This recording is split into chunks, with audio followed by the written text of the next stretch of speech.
Girl talk. February school vacation of junior year didn't yield another sunrise hike with mycospawn.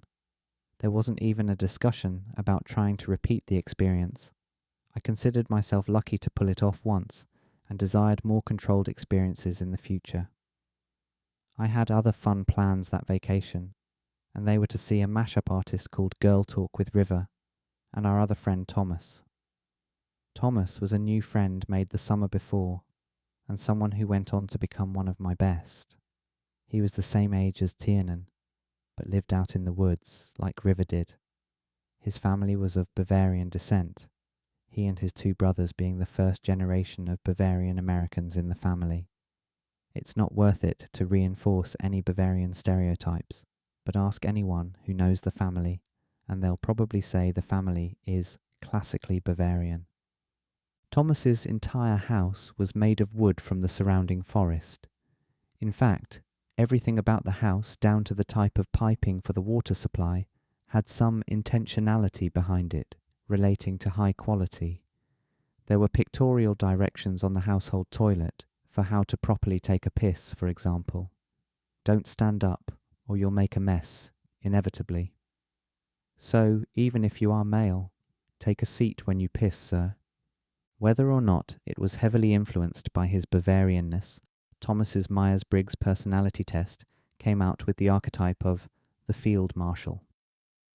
River and I loved him for this. I came out the teacher, kind, creative and idealistic, while River was the champion, loyal, supportive, practically a dog of a friend. It was perfect. We loved hanging out with Thomas, in part because of his strong will and attention to detail, which were personality traits I sympathized with. He and I also shared the very real experience of being the youngest sibling. One matures fast, via the trickle-down of the older siblings, and thus one starts to feel that they are advanced beyond their peers, perhaps even keen to the failings of the generations before them, however alienating such a thing could be. I understood that well enough, and found his presence to be valuable. Anyway, the three of us were set to have my parents drive us an hour north to see a mashup DJ named Girl Talk. The music wasn't what I was usually into, but it was fun music for dancing, and we planned on consuming quite a bit of green power before the show. That was the other thing about Thomas. His parents were very liberal Bavarians as far as green power consumption went, so his house became a safe haven for the consumption, unbeknownst to my parents. Through his brothers, Thomas tended to have a huge supply of green power, and he had his ways of packing a fair supply wherever we went. Before the evening, though, I decided I would take a small amount of DSL closer to noon. If all went according to plan, I would have some lingering, great unknown effects by the time we pushed off to the show, and some green power usage would help to bring some effects back as well. In the meantime, I thought it would be interesting to have my girlfriend over for a couple of hours while I was coming up on the DSL. She came over an hour after I took it and didn't seem bothered by my connection to the great unknown.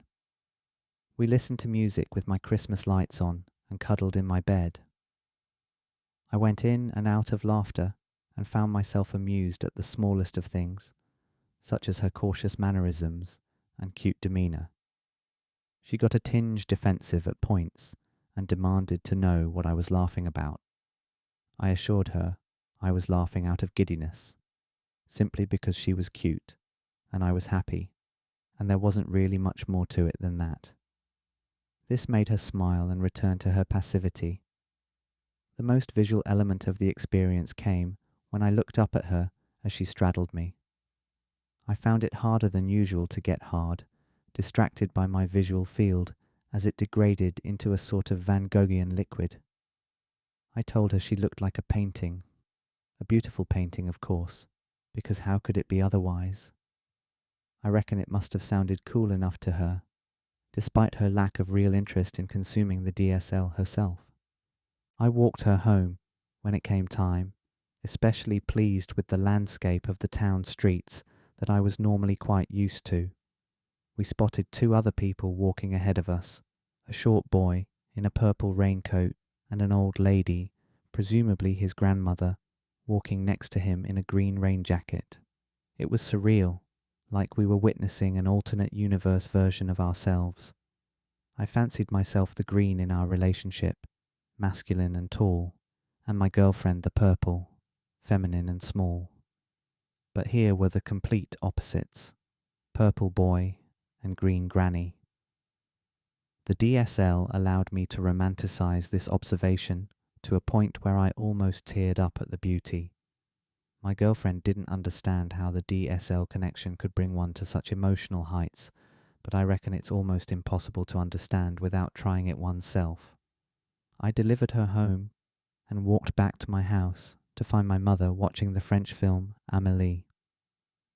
She had no idea I was under the spell of DSL, as I giggled here and there at the strange storyline and half paid attention to the movement of the patterns on the living room carpet. Eventually I ended up in my bedroom and put on my red-tinted Pseudo-Hunter S. Thompson glasses. I amused myself as I played my synthesizer and drum machine and waited for River to arrive. When River arrived, he laughed as I confirmed that I was under the influence of DSL. He always got a kick out of hanging with me during my solo journeys. The unpredictability of it was ideal for the adolescent mind. Eventually Thomas made it over as well, and before we knew it, my parents were driving us up north. As we were off, my dad innocently remarked that someone must have hit a skunk on the road. The three of us knew it was the smell of the green power Thomas had in his pocket, and we struggled to hold back our laughter. "Oh yeah, must be a skunk, huh?" We made it to the city and were dropped off as my parents instructed us to meet back at that location by a certain time. They needed us to leave the show before it was over because they had to get up early for work. It was annoying, but we had no other choice. We found somewhere to discreetly consume the green power before the show, and we loitered outside of the venue until we were allowed in. As we waited, we were approached by a man wearing a baseball cap, camo pants, and a grey shirt. He couldn't have been more than 35 or so. He was a bit tan, but surely a dirty blonde white guy with a buzz cut and a soul patch. After asking us how we were doing, amongst similar pleasantries, he asked if we wanted to buy any green power. The story was that he and his girlfriend were from the Gold Coast and were stranded without gas. The only way they could get gas money, it turned out, was by selling green power. We told him that we were all set and had just consumed some, and he immediately jumped to telling us that he wasn't a cop and that he and his girlfriend were deadheads. As he told us this, he lifted his pant leg to reveal an ankle tattoo of the Grateful Dead skull logo. "That's all good and fine, but we're actually all set for now. Thanks." I grew impatient and only increasingly skeptical with him. His eyes instantly widened, and he asked if we needed DSL chips, because he also had a supply of those. I played it cool with a chuckle and told him that I appreciated the offer, but really it wasn't a good idea for us to buy from a stranger.